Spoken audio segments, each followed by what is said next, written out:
Blog Talk Radio.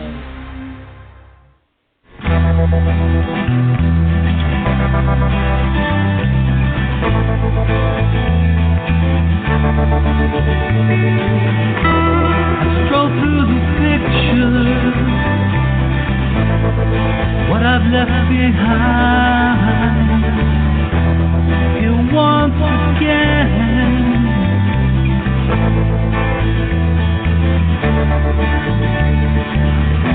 I'm locked up in memories, they all intertwine. The memories in my mind. I know tomorrow,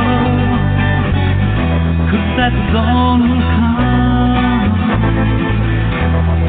You will never know just what you have done.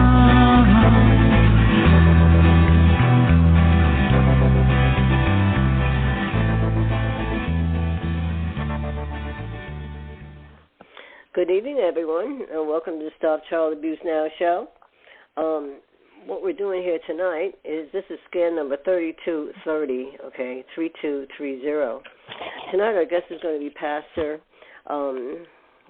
Pastor Deborah, and she's going to be helping me run the show tonight because I have bronchitis, okay, so I'm going to, spare you from my voice. It was bad enough last night, and it's a little bit worse today. So I'm going to hand the show more or less over to the pastor because, after all, it's their show tonight. So let me read the mission statement.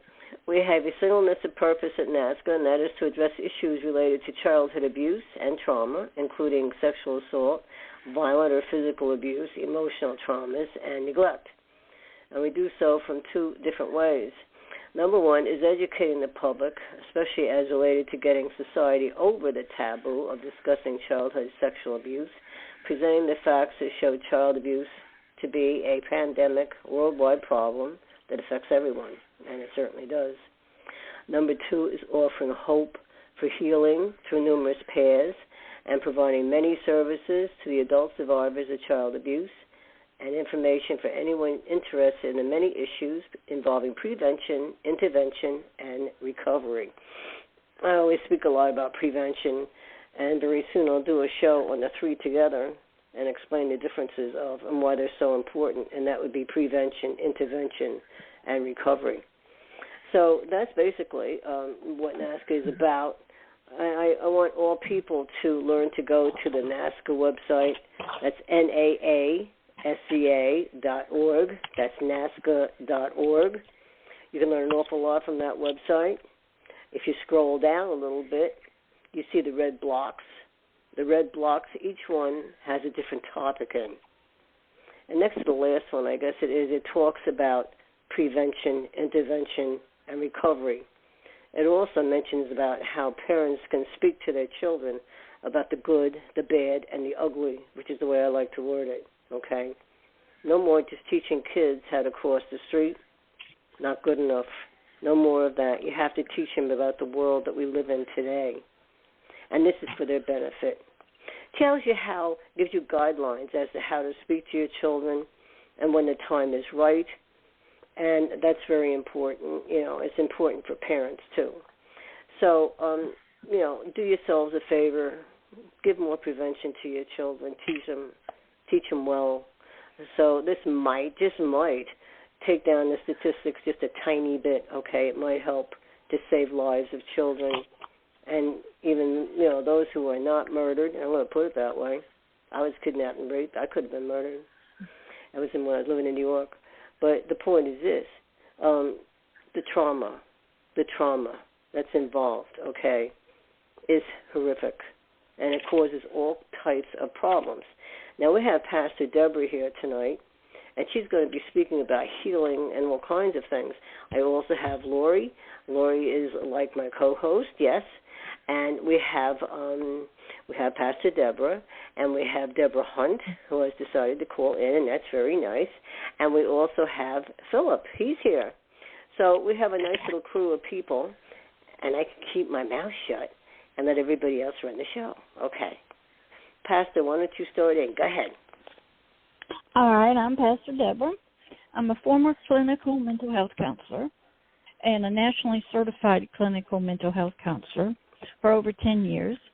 I am now a global spiritual pastor on social media. I've worked with the occult, people with dissociation, abuse. I've been a family advocate with the guardian ad litem for 2 years as the eyes and ears for the family judge. I have had extensive training in trauma-informed care. I have worked at jails, prisons, both as a mental health counselor and a pastor. I've done Bible studies. I've also worked in the crisis stabilization unit of our local mental health center with those that have been picked up by the police, safe or acted, done teaching on spiritual care, worked closely with the long-term, those with mental illness, volunteered with many churches and outreach, worked in drug programs, worked with the homeless, used to be a chaplain sort of giving the lunch devotional with homeless people. So I've had a variety of experiences. I've worked in churches on different ministries. And I have just, I would call it a unique combination of experiences in helping people. And I've had extensive, deep spiritual training with some of the very hardest core people. And I'm open to say hello to everybody.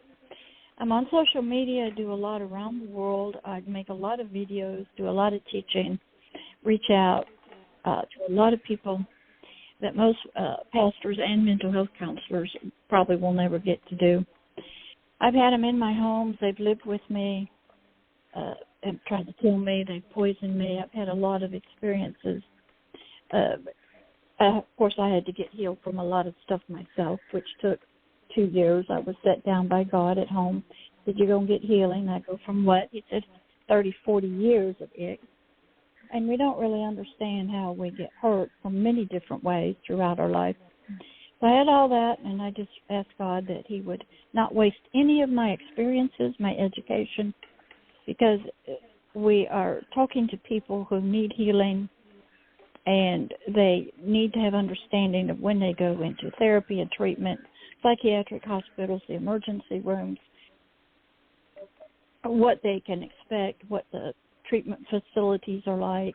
I've been trained as a chaplain in an emergency room hospital, spent the night in hospitals, helped people die, hospice volunteer, stood next to people pumping stomachs out in the emergency room, had to learn to be very calm and, very excited in emergency situations. I've had a lot of experiences that many mental health counselors do not have and that many pastors don't have. So I'm just one of those, you might call them weird, but very unique individuals. So I can talk from, two worlds of helping people that have been abused. I've had firsthand experience with that, had it in my own home, in my own relationships with boyfriends. And now I'm doing it, teaching slowly all on social media. So if anybody has any, questions right now, go ahead. That's fine, and I'm open to that. Before I get into the topic, I think we might be helpful for us tonight. Well, I'm happy you're here. You have a lot, obviously. You have a very much, so much experience and education, which is what I like to listen to because you know the scope of so many things. So I think it's going to be a good night. Well, thank you very much. I appreciate that. Any other questions before I get into the topic? Hi, this is Deborah Hunt. And I'm Miss Deborah. Hi. Hello. And, I loved what you were saying about, we all got to this position to where we were here and how you're healing from it. You said it was a long journey for you to get here. Mm-hmm. I don't know the story, but I would love to know a little bit more about the story and how you got to the journey of this healing, because I think that's important for the listeners to understand. And even for me to understand, that would be great. Okay. I grew up in a military family, officer, traveled all around the world, moved every 2 years, and in the military, especially officer ranks, doesn't matter what kind of family issues you have, you don't talk. My mother had a lot of bitterness in her, caused her a lot of mental illness, suicide, depression. My father, who even though he was well educated, be kind of henpecked. And so I had an older brother. He was 4. He went mentally ill. So I grew up in a home with a lot of mental illness, no guidance, no help. As I entered into puberty, into stuff, I was sexually abused with boyfriends. Got off into drugs, a lot of bad stuff. I'm telling that story in videos right now called It's Time. I grew up pretty much alone. I had nothing but books to help me because nobody talks. And I had to live with a mentally ill mama and felt that brother just hated you, kind of left alone, no sisters, nothing. So I was sort of all by myself. And when you're in the military, you don't make friends outside the community. I never really had any relations with my aunts, uncles, grandma, grandpas, cousins, nobody. We moved around and we were isolated from all that. So a lot of isolation, ignorance, mental illness in the family, which caused me to later on do a lot of bad things and have bad things done to me. And the only way I got through that as a child was I read a lot of true stories. Of course, I prayed a lot, went to church all the time, was going after something. I used to walk where nobody else would take me. I would walk for miles. I went even when my parents didn't take me. But there was something instilled in me to be a fighter. And somewhere along my early years, maybe it was, you take care of dogs or pets or something, I started loving people that were maybe like in a car accident, in wheelchairs, that were disabled, had issues. And I loved them no matter what. I'd go out with them as dates or my friends. And this love for people that were different. And being in the military, we moved to the fall. And I didn't see all the things that normal Southerners saw. I had been around people from all over the world. And I was used to military, World War II. My dad served with Patton. I was used to bombs and bombers and death and stuff like that. But I knew that I was to love people. Why? I didn't know why. So love was put in me, and I would tell people, they go, why can you go out on a date with that person or be with that one? I go, I don't know. I just love them. That's what I'd say. And I'd say I would give everything I had out to them. And then at nighttime, God would fill me back up, and I'd start over again. I had no help. There was no books. The church didn't talk about it. And so I had a lot of dreams. Didn't know it was a work in the Spirit. Read the Bible. Still had the same Bible when I was about 4 years old. Read it. Didn't understand it. Wasn't alive. And at that time, for females to help people, you could go into elementary education, teaching, be a mother. You were supposed to be educated in the military, but not really work. You were a Marine officer daughter, Marine officer. I knew a lot about ballroom dancing, receiving lines, parties. I met with a lot of generals and stuff that had to wear, gloves and evening gowns, and had to learn how to be proper as an officer starter. So from that, but you still had within you the ability, and you were trained. You're going to a foreign country and lay your life down, and you're going to save somebody else who's trapped, prisoner like World War II. You are going to go help people. You don't judge them. They are prisoners. They're in camps. It doesn't matter. You go set them free. So you combine that with just loving people. And so my course was you go get psychology or social work.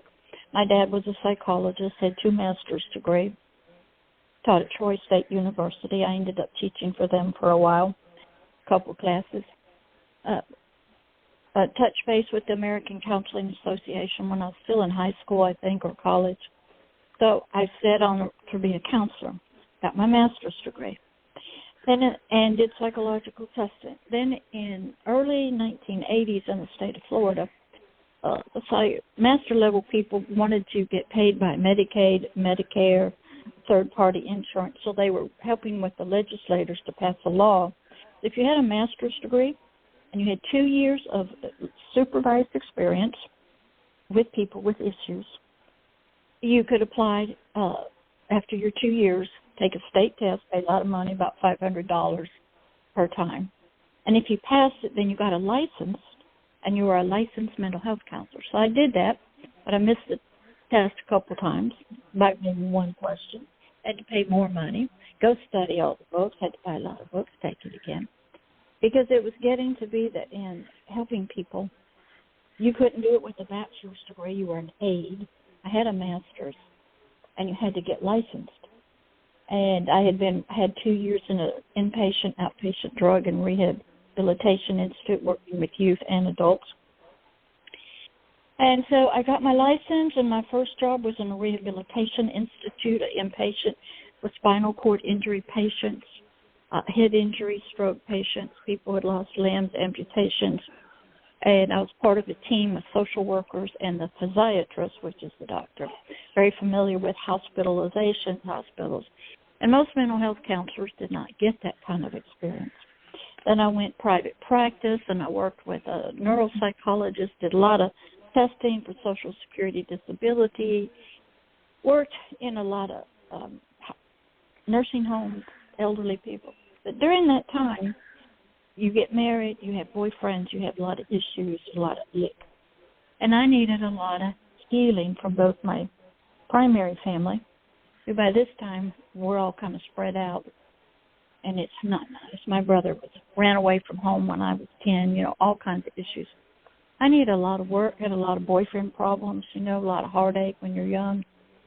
And so I needed a lot of healing from a lot of issues.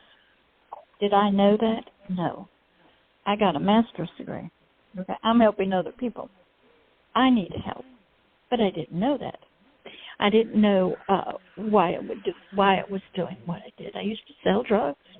I did drugs. I had premarital sex. Oh my gosh, coming and going. I ran with gangs. This was all in high school. Not high school, but college. I wasn't a real nice person. Breaking the law, drinking and driving. But you don't realize it at the time that all of that is a response from early years. Because there's just no help. And so as I got into spiritual work, and God said, put your license down. I want to teach you how to help people my way. I didn't know how to do that, didn't know what it was. Thought you work in a church full-time as a pastor or something, and you just give people scriptures. And that's, well, what am I trying to do? So as you are pursuing what you think you have been called to do, mine was love people no matter what and help them. That was about all I had. We all make a lot of decisions for many different reasons. We probably get off track. We go down the wrong road. We're with the wrong people. We get the wrong jobs. We do a lot of poor decision making. We follow a lot of traditions in our family. And we're not on the right track. But before you can get on the right track, I had to have some healing. So God set me home for 2 years. You're not going to church. You're just going to read books and sit with me. I go, what am I going to do? So he reminded me of a movie I had watched about Martin Luther, who was a Catholic priest in Germany, and he challenged the Catholic Church with 95 Theses. And he was a professor, and he wanted to debate. Well, he was going to get arrested by the Catholic Church, and a king who loved him dearly, or kidnapped him, took him to a castle, and he sat there for 2 years. And what did he do? He translated the Latin Bible into German common language. And if you study some of these guys, John Huss, some of these early guys who were translating the Bible into the common tongue, some of them were burned alive and all that. So I said, okay, if he can stay at home for 2 years and write, I can do the same. So during those 2 years at home, getting healing from what? And then when it was done, okay, because I had to turn myself over to him because he knew me best. He knew what was a mess. He knew what needed to be done. I didn't. And now remember, I'm a licensed, trained mental health counselor. Now, I did do imagery, but I never went into hypnosis. I knew that was wrong. So does that answer your question? It does, and within your answer, you made me ask so many more questions, because what I think that you said was so beautiful, and I really think that it is beautiful that you just said that you said, I knew I was being abused. I knew it. Mm-hmm. But I just kept moving on, and I moved on with these abusive relationships, and me being a person who has dealt with that, and anybody on this, I know Carol definitely knows. You know, you kind of carry that on, but you don't really understand why. Mm-hmm. And you found this beautiful way to say it. And how do you say it out loud to say, hey, I was abused? And I didn't even understand it. Okay. You can't do that till you have healing. Then you look back, and God will reveal all the mess to you if you're seeking it. I really wasn't seeking healing, but God knows we all are. This is the pastoral side. Mental health counselors know. Society knows. It's a mess. People got problems. Okay? Yeah. But people are afraid that they'll get labeled crazy, mental, and they'll be locked away, put on Thorazine, on drugs, and it's over with. And it's such a hideous and shameful identity and label. Yeah. It's something else. It's you're just on drugs, or you're confused. It's just an issue. Because if they put that label of disease on you, it means something else, and you okay. And the topic I was going to talk about tonight is called the gift. It's disassociation, and how it's a way of escape. It's given to every human being. Everybody does it. In the psychiatric world, they really don't understand it. They very rarely see it, because the people who have multiple personalities, very smart, they're not going to tell that therapist that I got. They'll have one part go to the therapist, and they really don't have any problems. The family won't talk. There's a family in there, all different ages, all different things. And so what happened is I started learning about that. I learned about it before, but some psychologists got trained in it. Very few psychiatrists get trained. In mental health, they really call it schizophrenia. Schizo means divided, two, and phrenia means mind. So you're really crazy if you have schizophrenia. I work with a lot of them, and all the psychiatrists do is increase their medication. So people are pretty smart. They don't want that title, that label. And so if you're working with people who have been abused, we all do it, because we're capable of, in the Word of God, it says, as you think in your heart, so you are. So in the occult, which I had to learn, Satan goes and looks for, do you have the gift? He needs you to be disassociative so he can program you to be, say, an assassin, some other thing, and then you forget about what you just did. One of the great people that really is real good at it, and nobody saw it, is O.J. Simpson. When they said he killed his wife, okay, he said, I didn't do it. Charlie did it. Well, that was not the man's name that came there. He said Charlie did it, but nobody caught it. Hershel Walker, if you follow him, and he was an NFL football player, he had multiple personalities. He didn't discover them until he quit football. And he has a story out. It's excellent. He has a story out about how he was one person on the football field, one person here, one person there, one person there, one person there. And he got a lot of therapy about it. Every abused person, a mental health knows this, that it's a defense mechanism for the mind and the soul, that's where they work, to survive this traumatic, life-threatening, fearful with all the chemicals, fear and flight going on, all the hormones, dopamine, cortisol, all flowing at abuse. It is a way that God gave them the gift to disassociate and leave their bodies. I didn't know that. We're not taught that at the master's level in mental health counseling. I was going to be dealing with those kind of people. Right. And I had to see it for myself. I had to learn about it. And then I discovered we all do it. We are a different person when we are a wife or a husband than at work. Oh. Then when we're with our friends, we all take on different identities. At different parts and times. Yes. Would you agree with that? It's a different parts and times. It's just different parts and times. That's how you associate with. Yes, but at the same time, an abused child, the best way to see it happen is in the movie The Three Faces of Eve. True story that happened in the South. And this little 3 or 4-year-old girl had to go kiss her dead grandmother. Now, that was a custom, it was a way of saying goodbye, but her little mind couldn't handle it. And they show it to you. She screams. She creates Eve Black, a toughie that could do it. And then there was an Eve White. And they went to school together, all in the same body. And when she finally gets to a psychiatrist, he said, we've heard about this but never seen one. And she would switch in the office.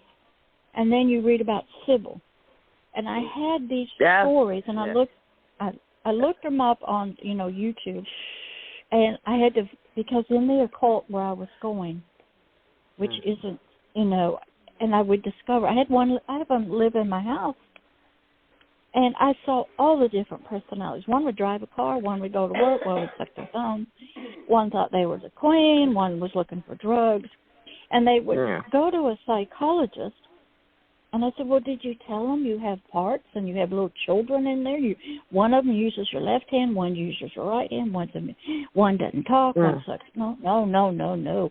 We can't let the system be found out. So and that is something that so many people relate to.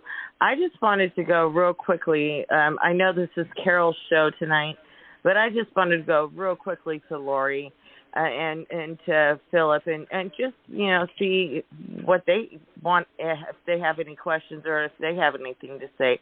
So I'm going to go first to Lori. Lori, what are you thinking about this conversation right now? It's interesting. It's a different take on things. Because my healing was totally different than, what we're talking about now. I wasn't really involved with too much of anything. And just getting to different places, like for people who don't have the opportunity to go out, and it's not even that. Yeah, it pretty much is the opportunity for whatever reason to go out and go get an education. Well, back in my day, now things are more online. A working experience, you got to be able to sit there and talk to all these kinds of people. That's part of any kind of journey. All that is wonderful because it can't be passed down, and there's always somebody that needs to hear it. Right. So, what I'm hearing tonight I think it's a lot of good information. Absolutely. I'll say something to that too. Excuse my voice and all this other stuff. Oh God. I know. The pastor has so much education. Okay, she really does. Yeah. And I spent my time working also too in Greystone, but she far surpasses what I had done at Greystone because I kept moving around to different jobs. But what I did learn about those with they called it MPV in those days, a multiple personality disorder, the D rather, not VD. And I worked with it. I saw it. It was very clear. And one thing with people who have those multiple personalities, they can be sitting twitching a little bit. You don't quite know what's going on. And then all of a sudden, they're totally a different person. I mean, it comes right out. And they'll just start talking to you and do all kinds of weird things. And being that I had to work with them as a state-certified technician, I had to deal with them. A lot of them thought that they were well enough to go home. No, they weren't. Okay. Yeah. So I had to go then to, we had the judge come on the property because we housed the murderers as well. And so we had to have police presence, all this other stuff there. So I'd have to give my input as to what I thought that person could go home. Well, if a person has the multiple personality disorders, and they're maybe they're the type of person that maybe is schizophrenic also, okay? And yes, they do try to lump it all, you're right, Pastor, into schizophrenia, and that's not quite right. They shouldn't do that. And then they get them on the Thorazine shuffle, and you know what I'm talking about. They don't work with them.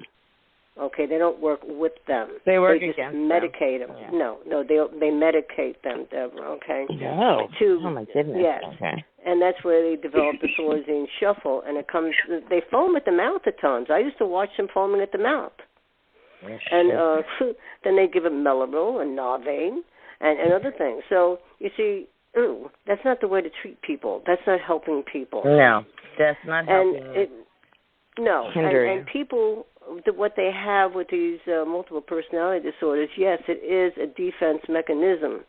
I almost wish that I had that when I was a kid, because I remember all the things. Yeah, well, I remember too much, okay? And it was like one blow after another, is what I'm saying. And whereas a person who has, multiple personality disorders, a dissociation, same thing, they dissociate somewhere else in their mind, when something's happening or about to happen, whatever. With these people, if they can't handle it on a level, that where they're not going to hurt themselves, or they're not going to hurt someone else, okay, then yes, they belong and they should be getting counseling. They should be getting therapy, not just medication. And I don't think that you're the only person who disagrees. I really would like to hear from Philip, though, because he's the only person on the panel we have not heard from. So I know. Let me get to him, by God. I was so busy listening to the pastor. Hold on a second. Go ahead, Philip. Go ahead. I'm a fighter like Pastor Deborah. Okay, go ahead. He wants to speak to the pastor. Go ahead. Okay, go ahead, Philip. Well, I don't have a lot to say, but I think we're both fighters. You think what? I think we're both fighters. We're all fighters? We're both fighters. We're both fighters. Philip, what does that mean? Philip, what does both fighters mean? Because we're all curious. If you could.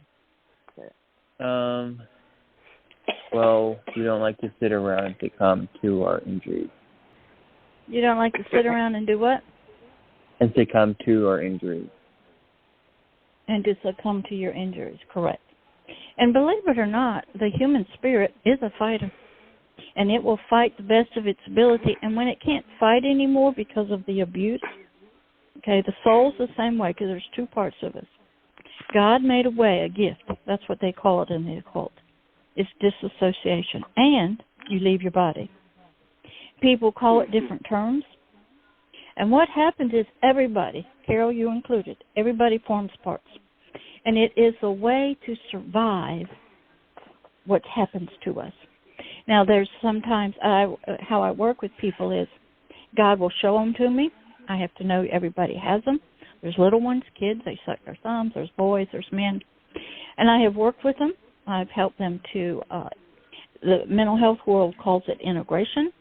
And what they want to happen is that all the parts, all the children, all the teenagers, everybody in there, to remember what happened and everybody to accept it. And it just be, so there's no more locked doors, there's no more shadows. Everybody knows inside, and they think that's getting whole. God does it a different way. I worked with a person who had children inside, and I had one, he was a little boy, he'd come out through her, stick his tongue out at me. And he was saying, I'm here, I want to talk to you. It was a boy. And he wanted to play and do baseball and stuff. I said, that is no problem. Why don't we just ask you to go off with Jesus Christ and you go play ball? Okay? But she'd created this. And he wanted to go, that part wanted to go. Said, okay. Then two little girls shows up. And I'm in my kitchen. And they're crying and crying, we can't go, you took our brother, you killed him, he's gone, he's gone. I said, no, he's not gone. He's with Jesus, playing ball like he wants to do. And what, don't you want to go? No, we can't go. We can't leave Carrie. And I said, who's Carrie? I have a great story about this. Yeah. Carrie was a part that was created by a demonic spirit. This is the spiritual work. That when he wanted to do whatever he wanted to do to that physical body, anytime, any place, he brought Carrie up. She's laying on the slab. She's deaf, dumb, and blind. And the two little girls, she said, that's our little sister. She's about 2 years old, and she can't hear, she can't see, she's deaf, dumb, she's lame, she cannot walk. So we can't leave her. So this person in their mind was not free. So I said, well, God, your word says you came to set the captives free, to heal the lame, make the blind see, and the deaf to hear. In the name of Christ Jesus, Carrie, get up and rise. Boy, did the thing get mad that created it. They all left. The next morning, this young girl got up. She lived with me. She got up and said, you know, Pastor, for the first time in my life, I feel free. I feel like I can run down the street. I can run again. She could never run before. She couldn't escape. She couldn't feel free because that part of her was locked up through children. Okay, she grew up in multi-generations. I've had deep work with them. They've lived in my homes. I watch people when I go out. Like Carol said, there's a twitch in their eye. They close their eyes. They blink. Boom. There might be a boy. They might be a girl. Different ages. There's a family in there. There's teenagers in there.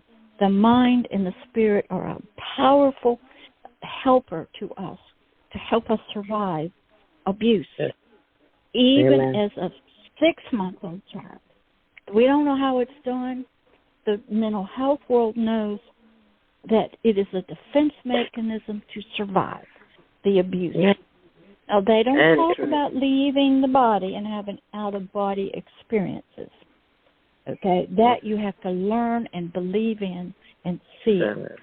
But then what happens? When you become an adult and you're no longer being abused, the mental health world say you don't need those parts anymore. And they have different ways of what they call integration to help it. But as I was saying earlier, because the will to survive is so powerful in each of us, even if you get desperate and you want to commit suicide, if you're a well-trained pastor or I have gone up to people on the edge. I've taken guns away from them. I've taken machetes and knives. Okay? I have walked up to somebody who's ready to kill their parents and commit suicide, and I ask them one question. Do you want to live? Can I give you some hope? Here, take what I have. I will give you what I have in me. It's overflowing. Here, take it from my hand. Reach, like in the movie, The Lord of the Rings, when Frodo's hanging over the edge in the Mount Doom, and Frodo is saying, don't you let go. We, as healers, have to have that kind of heart. Doctors have it. Emergency people have it. Don't you let go. We're fighting for you. Hang in there. Hang in there. And that is the power of love. Now, mental health counselors, they're restricted to 50 minutes. They are trained, but they don't have that quite deepness of sticking with somebody like a Frodo with Bilbo. They don't have it. Some pastors do. Some life coaches do. Some friends do. Go ahead. Hold on a second, Deborah. No. I just want to hear Philip for 1 second. You've given him so much information. What does he have to say back to that? I really want to hear what he has to say back. I don't have anything to say back. No, Philip and I are really connected. We're kind of Philip listens a lot. He's a sweet, sweet young man. He's a wonderful son. Absolutely. Philip, I know you're thinking. You're analyzing and thinking. Yeah, he does do that a lot, and that's fine. People don't always have to talk, Deborah. I mean, I'm speaking about Deborah Hunt. I'm never gonna. I got two Deborahs on here. Give me a break. Carol knows anyway. I overanalyze anyhow, so I'm just, I'm analyzing from my own perspective. Yes, ma'am. I know you. Carol, you know that. And I go fast because there's so much to cover. I can go slow, but at the same time, this one topic, the gift, dissociation, it is known in the mental health world, but you have to be educated in it, trained in it. And most master's level therapists or life coaches, and they don't have it. They may not believe in it. No, they don't. And the psychologists, a few get trained. We had some in Pensacola. But their philosophy is, as an adult who's not being abused like you were as a child, you don't need this defense mechanism anymore. And their only way is maybe hypnosis, integration. But if you see in the movie Sybil, the psychiatrist, she has sort of a family meeting with all the parts, because some parts don't believe that they got other parts and that they never were abused and blah, blah, blah. And it takes lots of study, reading true stories, studying people who have been in therapy in psychiatric hospitals with psychiatric nurses and technicians to see the validity and the reality of it. But like Carol had said, they don't know what to do with it except use Thorazine, medicate you out, and maybe do hypnosis or some of the other horrendous stuff that they do to you to try to get it, it stopped. And they've tried so many different things. And at the same time, it's changed in its definitions, but it's known. But master's level life coaches, a lot of the trainers, even trauma-informed care people don't really know about it. And so I had to learn, study. I read some of the horriblest stories you would ever think of what was done to people and their minds. There's a lot of research that's done with it, a lot done on prisoners, a lot done through the military, trying to create soldiers and all kinds of stuff that's way beyond a person who's just been child abused. In the multi-generational Satanism and the occult that I got dropped into, it is purposely done because Satan was looking to see, did you have the gift? And they would put a small child into a grave with snakes. If you survived, they know you got the gift because you would create a part to survive. If you didn't, you died afraid. And they needed you to survive so they could use you, like in the Manchurian Candidate with Frank Sinatra. You go watch that movie. They needed you to be able to split so they could program you and use you. Sorry. Yes. And so I had to have all of these movies. God used everything. He used the Matrix movie. He used everything possible to teach me. Then he'd send me out and say, now go look and I'll show them to you.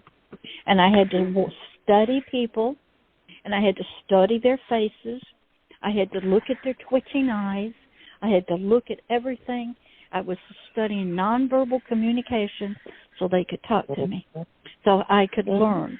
That's not taught at the master's level in mental health counseling, where most people go for treatment or therapy. And I'll be quiet now. You guys. Let me say something here, too. One thing that, really should be looked at. When you say, and it's true, because I filled out state forms, too, when you see a patient, you can see them for 30 minutes or you can see them for 60 minutes. For 60 minutes, you can see them actually for 50 minutes because you have to chart on them. And for the other, you can see them for 25 minutes, also being that you have to chart on them. But what happens so often in these hospitals, because I witnessed it, is they would just look at their meds. They didn't even try to talk to them. They sat them down, and they didn't even try to talk to them. They would just simply look at their meds, ask them a couple of questions, and then send them out. That was it. So people are not going to heal from when they're having all kinds of dissociation or anything else like that. And I say shame on them. That's one reason why I left Greystone. Only one reason. I saw abuse where a patient got abused, and I had to turn that in because that's the way I am. I turned it into the state, okay? Yeah, so, I saw that as well. So, Yeah, and I won't even stand when for I that, though. see I won't stand for it either. And when you see it, and then you say, I could possibly be a candidate for that, there's a totally different concept of mental thought process of that. You're sitting there going, well, I have been abused. I have been raped. I have been, Carolyn, you and I both have the same background. And if somebody says that to me, you're going to go, there's a totally different background that we have. And not taking those medications that are going to make you crazy or whatever, but you still have the background, and that background does not change anything. And that's kind of the question that I'm asking Pastor Deborah. That I know she found God, but not everybody finds God in the same way that graciously that she did. So how do other people find that? And it's not the same way you did. Okay. In different cultures and different faiths, everything's done. In the black community, they don't go to therapists. The men go to the barbers. The women go to the beauticians and to their aunties and grannies. They're not going to step foot into therapy unless they're court-ordered. In Islam, they're going to the imam, or they're going to their father. And the patriarch system works, and there is no therapy. Some people go to the grandma of the village, and she's going to do whatever her ancestors done, and that's the way it's going to be, and there is no therapy. Caucasians are probably about the only ones who really go to therapy. Okay, very expensive. Costs a lot of money. Because people have learned how to make a living off of your pain, off of your abuse. Now, what happens with medication? Can you hear me? Yes. What happens in medication? Psychiatrists are medical doctors first. They either do surgery, like a brain tumor, or they prescribe medication. That's it. So a psychiatrist first is a medical doctor in specialized in the brain. And he Deborah, let her finish. Go ahead. And psychiatrists understand brain chemicals, brain function, how all the neurons, the hormones, the dopamine, the cortisol, they understand there's supposed to be a balance of water, sodium, salt, blood. And if that gets out of balance, you try to fix it with the medication. The psychiatrist doesn't do a lot of therapy. They'll pass you on to a master's level social worker or something. And they're trying to just get you to try to not break the law, beat up your family, do these behaviors. Do they really care? Yes. But they're going to make money off of you from the insurance companies. And at some companies, you're going to get free visits. That's it. No more. It has to be work related to work. If they can't afford to lose you, they'd rather hire somebody new. So that's where your multiple personalities come into play, because you might have one at work. And you can get Why does multiple personalities come into place with everything you say? Why is it always multiple personalities? People can have traumatic issues without having multiple personalities. No, so why is it always multiple personalities with you? Why are you keep saying it? Okay, because that's the defense mechanism. It's a gift. That's how you survive as a child in trauma and abuse. And I typically survived as a child. Yes. I do not have multiple personalities. Okay. Let me say something here. Deborah. Because Deborah. my experience shows that every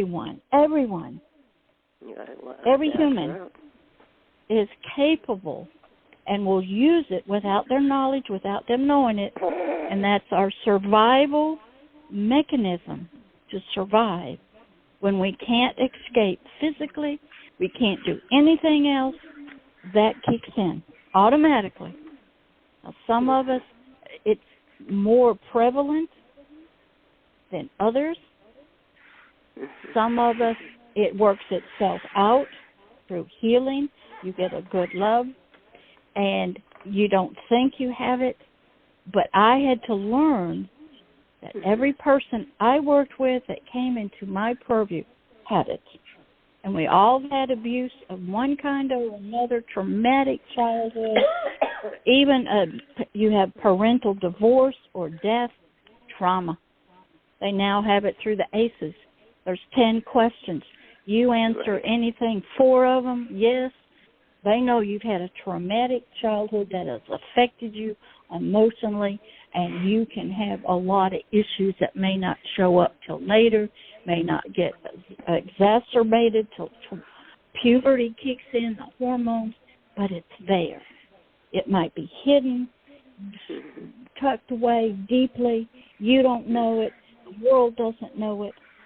But the ACEs test now is proving that there are so many other traumas that occur to children. Going through the birth canal can be traumatic for a child. Infancy in the hospital, how they're treated. Going home with mom, the words that are said. Some children, everything. So they have learned that childhood is very traumatic. And they're just now starting to see not just child abuse, but other things. Our minds, if you talk to a lot of therapists and psychologists, it is so powerful. It is so wonderful. It's resilient. It wants to live. It wants healing. It's seeking it through everything. It knows what to do. It's trying to find happiness, peace, joy, love. It's trying in everything. It's trying to talk to us non-verbally. It's trying to say things to us. And at the same time, most people that have it don't believe they have it. They don't know they have it. No, they don't know when let me say angry. something, Pastor. Go ahead. Okay, Pastor, let me say something. I had to X her out, okay, because she was getting too upset. Deborah was, okay. That's okay. Yeah. So if you're still answering her question, I know everything that you're saying. Other people don't, because we worked in the same type of facilities. But for some reason, Deborah was getting upset, and we don't need that on the show. Okay, so you don't need to call on her. Yeah. That's okay. Let me say something here, and then I'm going to go to Lori and Philip. I'll be part of this show. I have a bad voice, but oh well, so what? You're doing all right, girl. You're doing all right. I'll be better next week. But anyway, the point is this. When you work in a mental facility, no one knows what type of work you do unless you work there. Now, what they don't have many times in mental facilities with the psychiatrists and with the patients, they don't have actual one-on-one. When you have the certified, state-certified, not just certified, but state-certified technicians like I was, we worked one-on-one and then some. And I was used as someone who worked in many different buildings. A lot of times they put me in with the murderers. I didn't like that. I didn't know whether to make eye contact with them or not. But I said, okay, this is my job and I have to do this. Now, actually, they were easier to take care of because they cared about their ADLs. They cared about their showers, in other words. They cared about their bedrooms if they were clean. Their bedrooms, yes, they had bars on them, but they kept their belongings and themselves very clean. That wasn't their dysfunction. They were able to concentrate and to think, but they were still psychopaths and sociopaths. They didn't care that they murdered people, and they were there for life. And that's why we had to have police presence at all times on the grounds. And inside of certainly the building, that would be 10 of us that housed the murderers. Now, what Deborah doesn't understand is, no, not everyone has, multiple personalities or dissociate and all this other stuff. Of course they don't. But there are many people as you're growing up, and if you have a repetitive type of, things happening, traumas in your life, one thing after another, the mind splits. It can only take so much for some people. They can't handle all of that grief. They don't know what to do with it. So they take that grief, and either they themselves become a person who is volatile, and they go out and hurt other people or whatever, or their mind just simply splits and they dissociate. And every time that they are abused by someone, whether it be sexually, physically, whatever, and they're going through that type of trauma, then they would dissociate instead of fight back, okay? And people live with it for many years. I had people on the show who had multiple personality disorder who dissociated all the time. And one gal had 18, another one we know has many, more than that, and without mentioning names. And so that's up to them to do, not for me. Well, you know the law, and so do I, so I'm not going to mention names. So what I'm saying is sometimes people want to hold on even to an alter, a personality disorder, one alter, as a friend, someone who can build them up. Maybe they need that. Maybe that's what they need, building up, help them with their self-esteem, make them feel tough, make them feel like they can handle anything. They can almost fly, okay? And but you know what I'm saying? They need that because they were beaten down so mentally and spiritually in their life so many times. Again, repetitive. So this is why so many people do dissociate. Not everyone realizes that they're totally dissociating. They don't know that, like you said. And so you and I know this. Okay, as a healer, okay, a therapist or pastor, I have to know that. One of the great persons to study is John Bradshaw. He talked about the inner child. A lot of us, there's a lot of teaching on healing the inner child. Where's the inner child? That's the dissociative part that stays young, that still needs healing. But there's another part. I go to work. I'm married. I've had children, but I got an inner child. That's dissociation. It's a way of separating pain, fear from, and you put it over in someplace else. It stays with. And in mental health counseling or even hypnosis, sometimes the system, you're talking to one person in the system, and it doesn't accept it. One person goes to therapy, one person goes to work, one person drives the car, and yet you have children, they suck their thumbs, and they do this, and it's hard to believe. I didn't know what it was. I'd heard about it in mental health, but until you see it for yourself and the triggering and the happening, and you understand abuse, and you read enough true stories, and you read enough from therapists. There's a great book called Suffer the Child, true story about nurse psychiatrists and nurses dealing inpatient with people that have this and how they deal with therapists, different therapists. There's, of course, Sybil and that psychiatrist, Three Faces of Eve. Study Hershel Walker. He's a football player, okay? And people don't understand how it is a gift. It is protection. It saves. It keeps the person alive. It keeps a balance, sort of.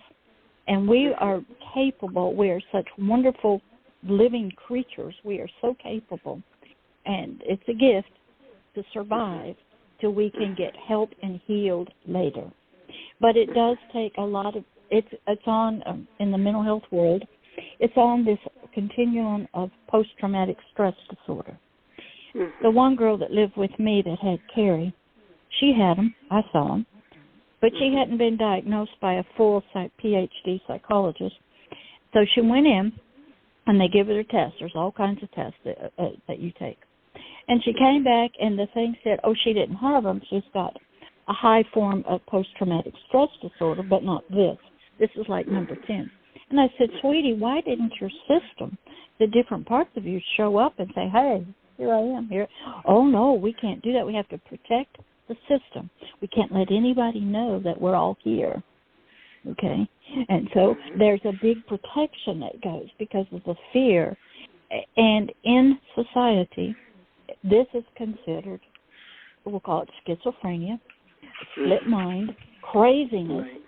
Now, therapists know it's a defense mechanism, but the regular group of people, humanity, we don't want to talk about it. And I had to learn, and I had to be around these people, and I had to love every part of them. I had to learn how to talk to little children, how to talk to little babies. I had to talk to their inner child. I had to see they had families in there. I had to understand that some of them were locked down in trances. Some of them, would escape, all kinds of different ways. And it happens automatically when stress, the fight or flight syndrome. Everybody has to study that, the chemicals that are going off, and people either you're going to flee or you're going to fight. That's what Philip understands. He's a fighter, okay? And he's fighting now hard to get information and knowledge to be healed. He's not quitting. He's not backing down. Now, he may not understand everything, but he's going forward. He's going to fight that bull that's been after him, chasing him. Another great movie to understand this and see this in action in our mind is The Cell by Jennifer Lopez years ago. And it shows what a mind looks like that has been traumatized through abuse and stuff, and the different compartments, doors inside just one body. So I had to watch these movies, and God would open them up and show me. Oh, my gosh, I had to have visualization. I had to have the understanding of criminals. I had to understand jailhouse personalities versus a gang personality versus a husband's personality versus, a big brother's personality.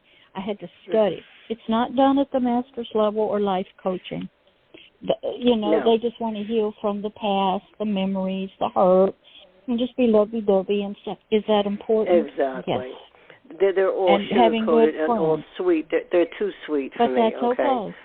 The system needs that. Maybe that's love all they can handle. Go ahead. But they need that love coming in, that sweetness, that kindness. And love is one of the most powerful healing medicines is love. Genuine love. Unconditional, no matter what. Okay? And when that's there through a friend, a lot of people get healed with animals, pets. Or maybe they see a wonderful movie and they just cry. They don't know what's happening, but they're getting healed. And they don't even know it. Okay? Seeing beautiful things happen, maybe a wedding or some beautiful sunsets and sunrises, hearing a beautiful song. God can work through that and bring healing.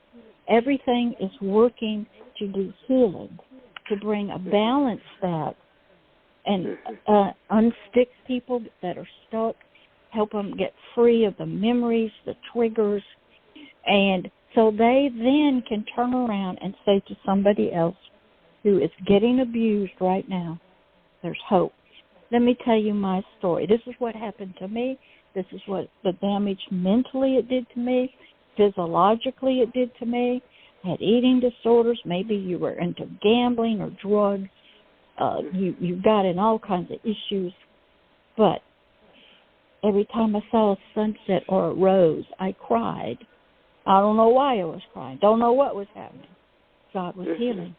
Okay? And a lot of people don't understand that spirituality, God is the deeper healing. Mental health can work in the soul.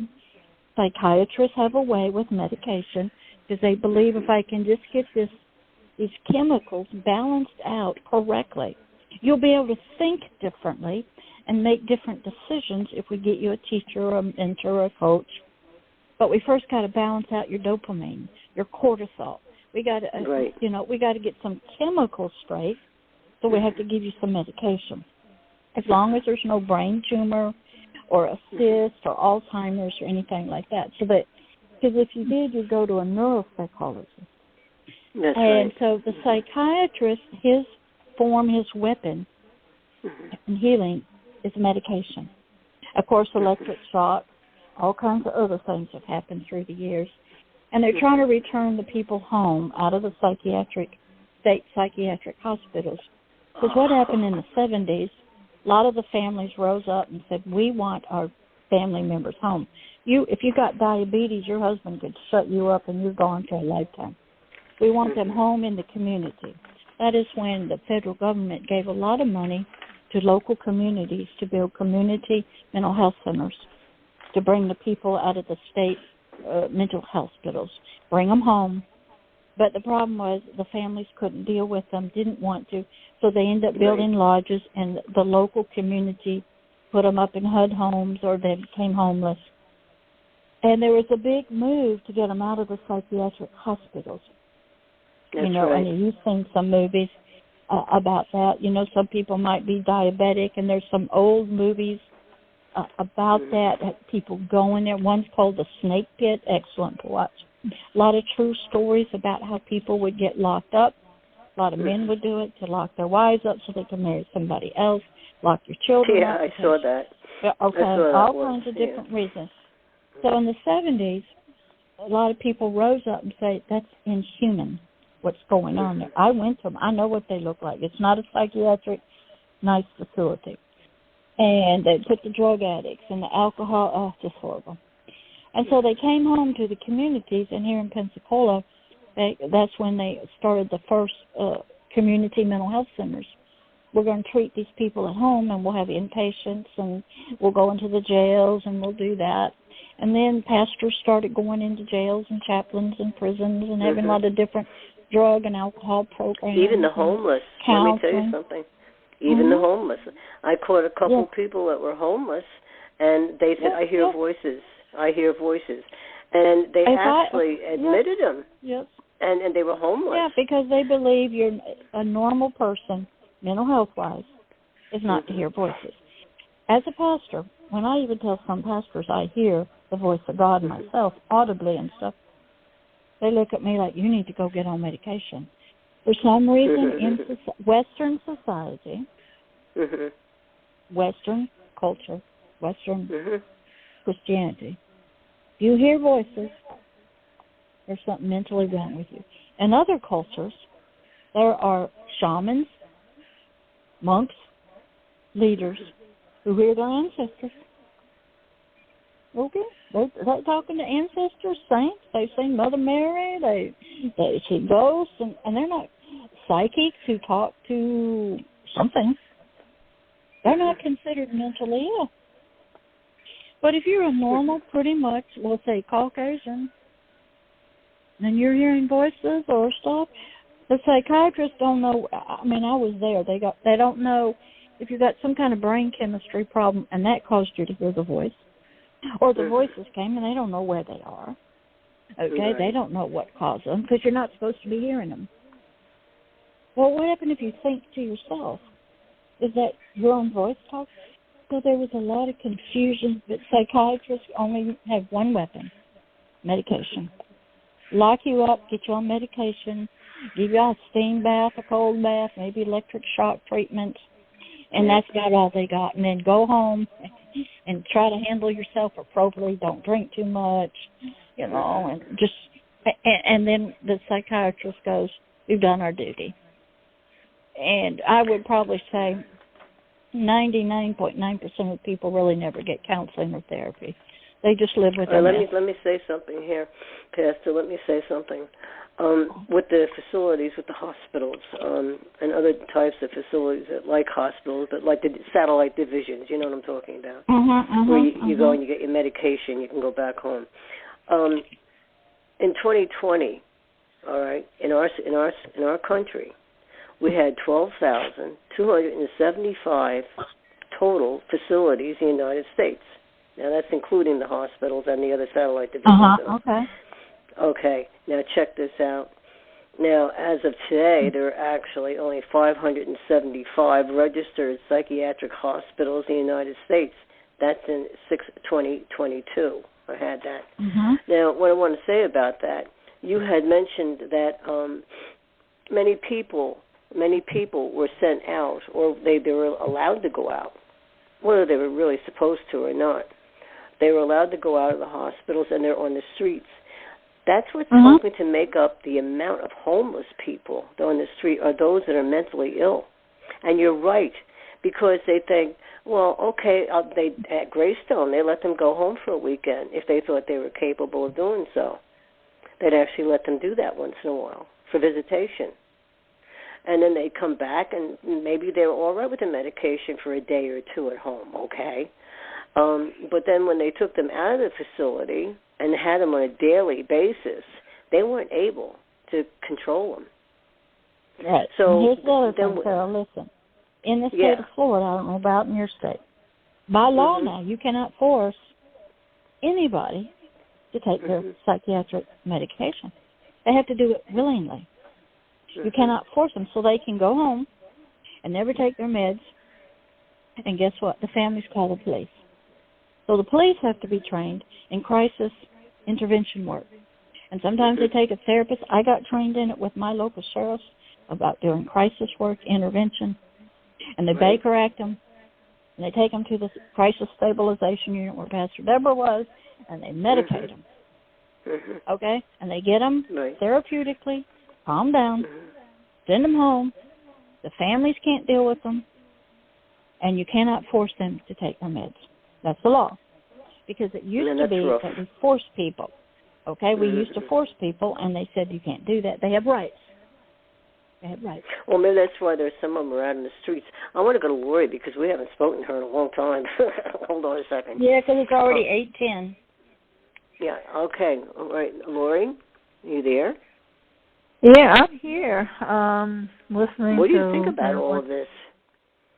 Well, with my background, I grew up with all kinds of mentally ill people. The psychopaths, the sociopaths, the pedophiles, and my son's list.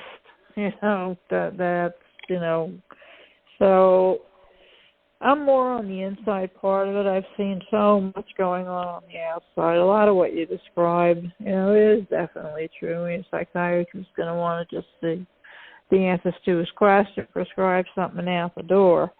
But thankfully, I had two really good ones for him, and I think it made the difference. There are people that, you can cluster people and say they're the only ones that will take therapy, or they won't take therapy, they'll go here.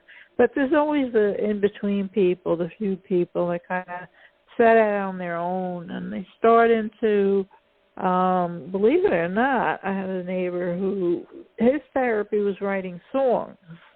He was a drummer for a band, and I could tell from when he started all the way through, because he only lived 2 houses away from me, that his music was changing, which meant to me he was healing. A lot of it is like the diversity in the neighborhood and whatever church is involved, or who, what kind of person is living what kind of life, who was born to be the person they were, whose abuse caused the way the person is now. Because that's two separate things. One is brain chemistry and one is like an environmental thing. So, yeah, listening to like the horror stories from their lives, they're really under a rock for a while. It's a heavy load they got to carry to heal. So there are a lot of options out there, including yours. It's worked. You offer a lot of stuff, and I think it's important for everybody else to offer, like as many people as there are, they're all different, so they're going to find some kind of other way to, choose something and heal, maybe not the way you would in an office, but to a degree. They'll be better than they are, and they'll continue on. Yeah. And if something else is going to come along, they'll dive into it. I always say, if a door is open for me, I'm going to walk through it, and that's what I do. And though I didn't know where I was going, I came out better for it. You had the one slammed in your face. I try not to focus on them. Lori, what happens is, Lori, you were willing to walk through the door. Many people don't want to, they're too frightened. They love having the victim identity. They don't want to go through. And I always had a question for many people. I would say, look, there's hope for you. There's healing. You got to do some work. Well, you got to get off Social Security disability now and go to work 40 hours a week like the rest of us. Be responsible for your finances. Raise your children. Be a good partner. And a lot of people didn't want to give up their money, their Social Security disability that they got. So they're not going to walk through the door. So there's other people too afraid to walk through the door. I've helped people, we'll say in therapy, say, look, I'll walk with you. I'll hold your hand as you go through the door. I know it's scary. You step into healing. You don't know where you're going. You're familiar with all the fear and your identity, and you get a lot of psychological support and sympathy being a victim. That's who you are now. That's your identity, your personality.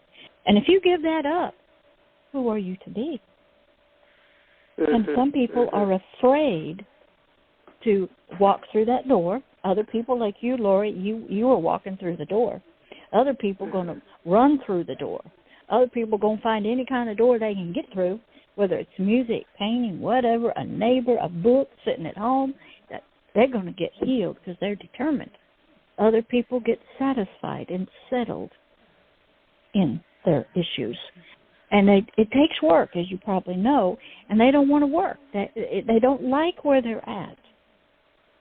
And they don't want to give it. A lot of people get on Social Security disability. I used to test for children who were like 5 and 6 years old to see if they qualified because they got some issues.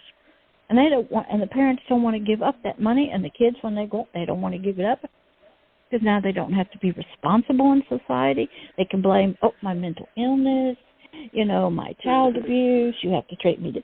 So everybody is different. So a therapist has to know that and has to sort of seek, do you want to be healed? And they go, well, I don't know what that means. What will my life be like? And what happens if I get abused again or get afraid? And some people have courage. Philip's got courage. He says, I'm going to be like a bullfighter. I'm going to face that thing that is trying to kill me, bigger than me, and I'm going to fight it. Now, he may not sound that strong, but he is. Okay? Other people go, that ain't me, that ain't me, that ain't me, that didn't happen to me, that didn't happen to me. Tell me all about you, tell me all about you. But they're not walking through the door themselves. Or the door they go through doesn't work, and the door gets shut. Other people go, I don't care, I'm going through another door. Okay, I'm going to keep walking on that road of getting healed. I'm not supposed to be like this. Maybe they got a word from a friend or they got some love and they go, you can make it. I'm with you. Sometimes it needs a partner. So healing for some people is frightening. Giving up that sickness is frightening. And I use my brother. My brother he got diagnosed as manic depressive and borderline schizophrenia. The manic depressive, they dealt with Tegretol, balanced them out. He worked in a special supervisor. He couldn't even work in a real job, couldn't handle the pressure. The borderline personality and mental health means you got 1 foot in childhood and 1 foot as a teenager. You don't want to grow up. You're going to blame everybody else. So I asked him one day, I said, are you on your therapeutic level of medication that your psychiatrist, you're seeing him every 3 months? Yes. And you're taking what you're supposed to be taking, yes. And everything's balanced out in here, yes. Then why are you still in the shelter workshop? He would not accept the fact that he was a borderline personality. He would not accept the fact that he had some other issues. And that if according to his psychiatrist, the medication solved his problem, why can't you go and raise your 2 kids, be happily married, and work a real job like everybody else? Because he had some other things he didn't want to face and he didn't want to deal with. And he was blaming everybody but himself. He felt rejection and betrayed, and he was angry and mad. And he wanted to be a child and taken care of, but he didn't want to grow up. Okay? That was what you call dual diagnosis. And he didn't understand it. He got mad. Oh, he was so mad. See, I will challenge people. Okay, your brain chemistry's straighten out, you're taking your medicine, you're eating good. How come you're still on Social Security disability? How come you can't hold down a job? You can't go to school. Your marriage is still a wreck. You can't raise your kids. You can't work. You're homeless. You're on the proper medication. You're under a psychiatrist. Okay, maybe been, had a few suicide attempts. Okay, well, that's been straightened out. How come you're still not? Okay. So I will challenge people because they want to, some people out of fear want to stay where they are. Other people, like in the movie Sybil, and even the 3 faces of Eve, Eve White and Eve Black knew about Eve White, but Eve White did not know about Eve Black. And I have been with people that they didn't drink, but a part of them drank, and when they would go drink, their body didn't show anything because it was somebody else.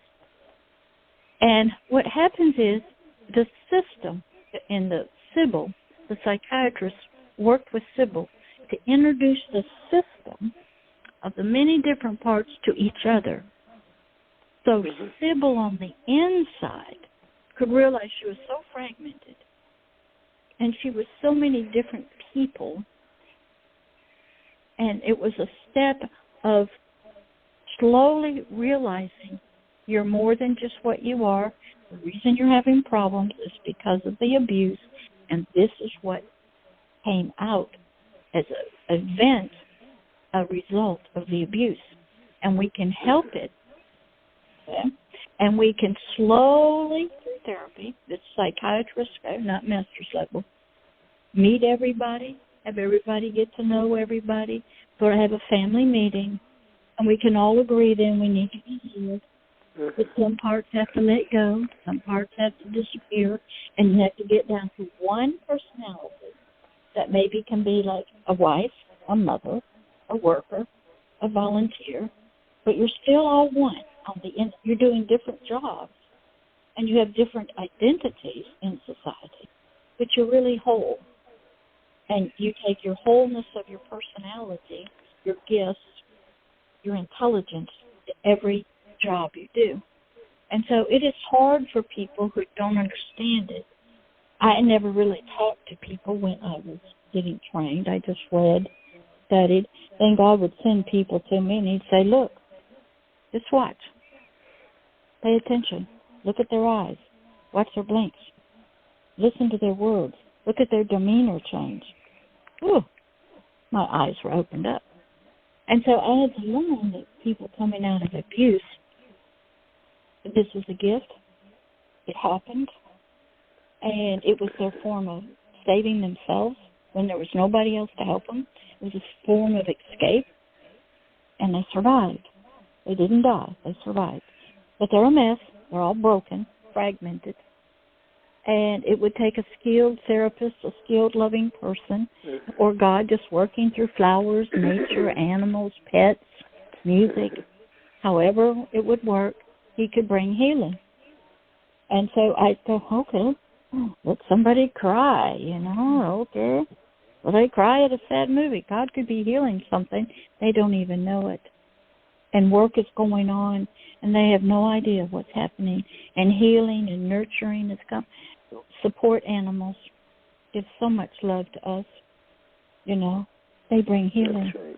Stuffed animals, dolls, toys, favorite Deborah, songs. let me say something here, Pastor, because the show is almost over. Yeah, the show's almost over. What time do you have? Because my computer's off. Too many hours. I got 8:23. I got 7 minutes. Okay. Let me just say something too, which is important also, because I have people asking me this. First of all, if you have the multiple personality disorder, this dissociation, yes, it is a gift. It's not anything to be afraid of. And secondly, flashbacks are not anything to be afraid of either. The mind releases. That is correct. Yes, it releases information at certain times so that people can see. And but I suggest that if you're starting to have flashbacks, because I get these at 2, 3 o'clock in the morning at times, if you're having flashbacks all of a sudden, you should seek counsel, because I don't know where you live in different states, you're too far from me, but you need to speak to a therapist and have them explain to you, just what we're explaining to you right now, that flashbacks are the mind releasing information for you now to look at something maybe that happened in the past and for you to deal with it. So don't be afraid of it. It's not like someone has a 45 to your head, okay? It's not that. It's the mind saying, okay, it's time for you to see. It's time for you to see something else that happened in your life. And I think you're strong enough now to deal with it. Dreams. A lot of times that happens in dreams and flashbacks in the middle of the night. And it's like you said, it's the way the body is trying to say, I got some toxic mess in me, and I need to release it, and I need to expunge it and get it out. So if it happens, okay, you can call a crisis line or something. You wake up and you say, God is releasing. He is. It's sort of like if you have a boil or something and you punch it and you get the stuff out. It hurts at first, but it is a cleansing. It's a releasing and a freeing. Go ahead. You got 5 minutes. That's exactly right. And Philip, is there something else since we only have a few minutes left here, Philip, is there something else you wanted to bring out real quick? I started having memories and like flashbacks, but I think that means I'm healing, right? Okay. Say that again. I think it's you a good started thing. having them, and what? Does that mean I'm healing? Yes. Okay. And what happens is it's the body's way of saying, we got to deal with something here, honey. And you're in your least state of consciousness, okay, and it's coming from deep in the past. And when it comes up and you wake up, you go, thank you. Thank you, body, for releasing it. I'm letting it go now off into the distance. It's going into the sea of forgetfulness. It's out of me. I'm not in that situation anymore. And when you watch a lot of movies, you'll see this happen with people. And what happens? They get their hands touched. They're held. Love comes in, settles them down. But if you're all alone, okay, you just reach out with your mind at the same time, another part of your personality, and you say, it's okay. We're getting healed. I'm letting it go. You're not wanted anymore. You're trying to help me, body. My body's trying to help me. My mind's trying to help me. I'm trying to get free. So you kind of do an inner talk to yourself when that happens. It seems therapists aren't trained in how to teach you to deal with flashbacks and things like that in the middle of the night or nightmares. Okay? Remember, the body wants to be whole and healed. So does your mind. Everything is trying to work together towards healing. You just don't know it yet. And you have to work with yourself to give yourself permission to let it go. Yep. That's right. Okay? That's right. All right. Go ahead, Carol. We got about 3 minutes. Okay. I just want to say this was a very interesting show. I'm going to check on Deborah to make sure she's okay, because she was basically, I think, crying at the end. And this was not meant to upset people. It was to explain to people why our minds work as they do. And we both have been in the field, and she, Deborah, the Pastor Deborah, more than I, but I was there for enough time, too, to learn all the things. And we all certainly know about the Faces of Eve. If you don't, you should watch Sybil. And, don't be afraid of it, okay? Like I said, and like she said, for God's sake, it's a protection. And the other Deborah got upset because I said, I wish I'd had it. Okay, she doesn't get it. You had it, Carol. You did it. Everybody disassociates during abuse. Everybody. Everybody leaves their body. It's just 100%. Even though you don't know it and don't believe it, everybody does. Well, if I did, I don't know where it went. But anyway, you don't know. No, I don't know. And it's good if I did. I don't care. But anyway, the point is this, and then also with the flashbacks, like we said, yes, that's a good thing. And yes, Philip, if you're having them now, yeah, I'm glad you're having them, okay? That may sound weird, but get it's some like help. if you have a pimple or something and you squeeze it, to get the pus out, it hurts when you're doing that. But you're removing the bad stuff of a pimple, okay? And that is what the flashback is. It's something that's been in you from a memory, a visual, it's auditory, and you have to let it go. And we all have them. And so when it comes up before you go to sleep, says, if any of you guys come up, I'll let you go. You're not a part of my life. You're dead, gone. It's over with. You are free to come on up. Because I'm going to throw you in the sea and forgetfulness, and you're going to be out of my system. And I'm going to put good memories in there. All right, you got 1 minute.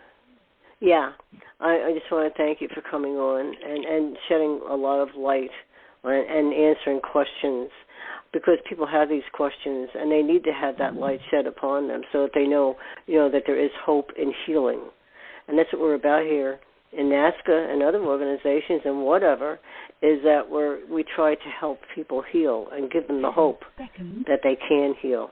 So anyway, I hear okay. it, Doctor. Lori, thank you for coming on. Philip, thank you for coming on. Pastor Deborah, thank you for coming on.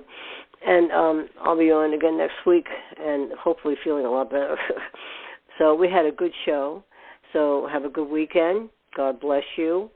And wear a helmet if you have to. Around here I'm starting to think I need to all the time. Okay. Good night now. Good night. Good night. I'll know tomorrow, 'cause that dawn